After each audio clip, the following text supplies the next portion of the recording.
તો અમદાવાદમાં air India plane દુર્ઘટનાની કરુણિંતિકાને 1 મહિનાનો સમય વીતી ગયો છે। અસારવા સિવિલ હોસ્પિટલના સુપ્રિન્ટેન્ડન્ટ ડોક્ટર રાકેશ જોશીએ દુર્ઘટના દિવસનું વર્ણન કરતા જણાવ્યું, તેઓ ઓપરેશન થિયેટરમાં હતા જ્યારે તેમને આઈજીપી કમ્પાઉન્ડમાં આગ લાગવાના સમાચાર મળ્યા।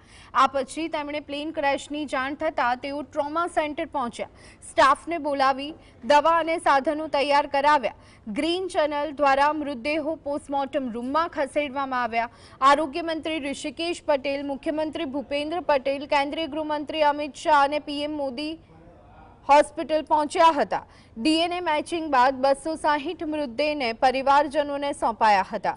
વિદેશી પ્રવાસીઓના મૃતદેહ એમ્બેસીના સંકલનથી સોંપાયા। સિવિલ સ્ટાફ, આરએસએસ, એનજીઓએ રાત દિવસ સેવા આપી।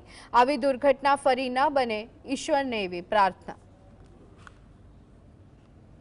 ઘણા બધા ડિફરન્ટ ડિપાર્ટમેન્ટ ઇન્વોલ્વ હતા, છતાં પણ દરેક વ્યક્તિએ કોઓર્ડિનેટેડ વેમાં કામ કર્યું। ફરીથી કહીશ કે દરેક વ્યક્તિનો એવો એમ હતો કે આપણે ફેમિલીની સાથે છીએ, આપણે એમના દુઃખમાં સહભાગી છીએ અને એમને કોઈ પણ જાતની તકલીફ ન પડે એવા આશયથી એક વ્યક્તિ કામ કરી રહ્યો હતો। કદાચ એના હિસાબે કોઓર્ડિનેશન ખૂબ સુંદર થયું, સારું થયું અને આપણે આ કામ કરી શકીએ।